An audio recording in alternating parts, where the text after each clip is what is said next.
నమస్తే, నేను మీ రెడ్డి శ్రీనివాస్. దేశం జాగృతమైంది. దేశం మతం మత్తు నుండి బయటపడింది.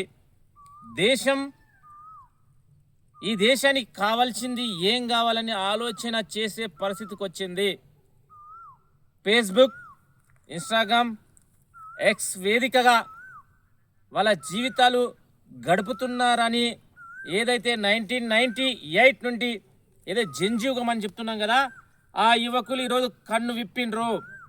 ఈ దేశం మాది, ఈ దేశ భవిష్యత్తు మాది, రేపటి భవిష్యత్తు మాది.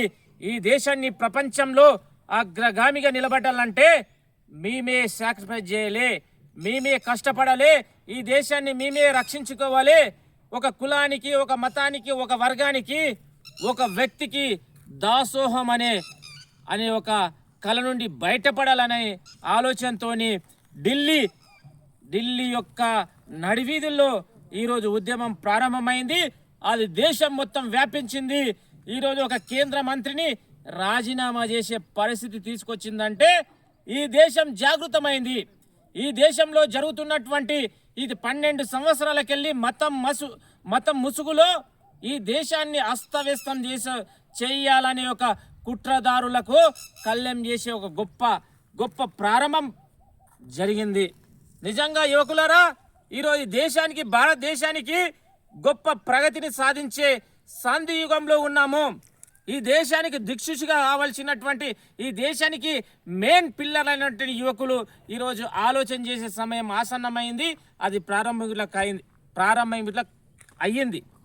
కాబట్టి ఈ దేశ యువతను చూసి నిజంగా మాకన్నా ఒక 5-6 సంవత్సరాల క్రితం జన్మించిన యువకుల యొక్క చైతన్యం చూస్తే గర్వంగా ఉంది.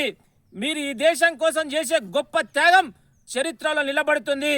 చాలామంది ఈ దేశం కోసం మాట్లాడితే ఈరోజు ప్రభుత్వాలను ప్రశ్నిస్తే దేశద్రోహులు, దేశద్రోహులు అని ఒక ముద్ర వేస్తున్నారు.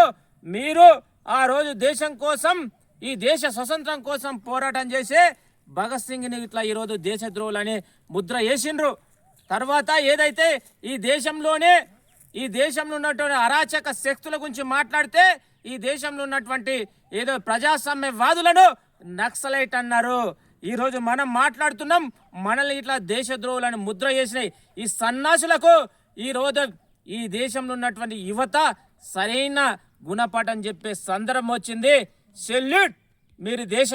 మీరు చేసే ఈ పోరాటం భవిష్యత్తు తరాలకు ఒక దిక్సూచి కావాలి. మాలాంటి వ్యక్తులు, సామాజిక స్పృహ కలిగిన మాలాంటి వ్యక్తులు, చదువుకున్న మేధావులుగా మీరు చేసే ఈ నిస్వార్థమైన పోరాటానికి సంఘీభావం తెలుపుతూనే మీరు ఇదొక్క సమస్య కాదు, దేశంలో ఏ మూలన జరిగినా, జమ్మూ కాశ్మీర్ నుండి స్టార్ట్ చేస్తే కన్యాకుమారి వరకు, అస్సాం నుండి స్టార్ట్ చేస్తే ఏదైతే మన యొక్క గుజరాత్ వరకు మీరందరూ ప్రతి సమస్యను పరిష్కరించండి. ఎందుకంటే దేశం ఎటుపోతుంది, ఒక పాకిస్తాన్తో పోటీ పడలేని పరిస్థితి, ఒక బంగ్లాదేశ్తో పోటీ పడలేని పరిస్థితి. ఏదైతే దేశం యొక్క ఇండెక్స్ చూసుకోండి, వివిధ రకాల ఇండెక్స్ చూసుకోండి, భద్రత విషయంలో కానీ, ప్రెస్ కాన్ఫరెన్స్ లెవెల్స్ కానీ, పేదరికం విషయంలో కానీ, ఏదో ధనిక దేశంల విషయంలో కానీ ఈరోజు చిన్న దేశాలతో పోటీ పడలేని దౌర్భాగ్య స్థితి ఉంది. కాబట్టి మతం కన్నా ఈ దేశం యొక్క పురోగతి ముఖ్యమనే ఆలోచన చేస్తున్న యువకులకు అందరికీ పేరున ప్రత్యేక కృతజ్ఞతలు. మీరు చేసే పోరాటం చరిత్రలో నిలబడింది, చరిత్రలో కనబడుతుంది, చరిత్రకారులు సువర్ణాక్షరాలతో లిఖించబడుతుంది. కాబట్టి అయితే జంజీ యుగానికి సెల్యూట్ చేస్తూ మీరు చేసే ఈ పోరాటంలో మాలాంటి సగటు మనిషి మొత్తం భాగస్వాముడైతామని గుర్తు చేస్తూ, మీరు విజయం సాధించలేదు, ఈ దేశానికి ఒక గొప్ప జ్యోతిని వెలిగించిండ్రు. ఆ జ్యోతి మొత్తం ఈరోజు దేశం మొత్తం వ్యాపించాలి.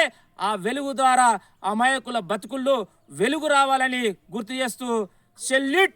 జంతర్ మంతర్ విద్యార్థుల, జాక్రోస్ పార్టీ నాయకులకు, 50 మంది ఈ పోరాటంలో భాగస్వాములైన ప్రజలందరికీ, యువకులందరికీ పేరున కృతజ్ఞతలు తెలియజేసుకుంటూ జై హింద్, జై భారత్.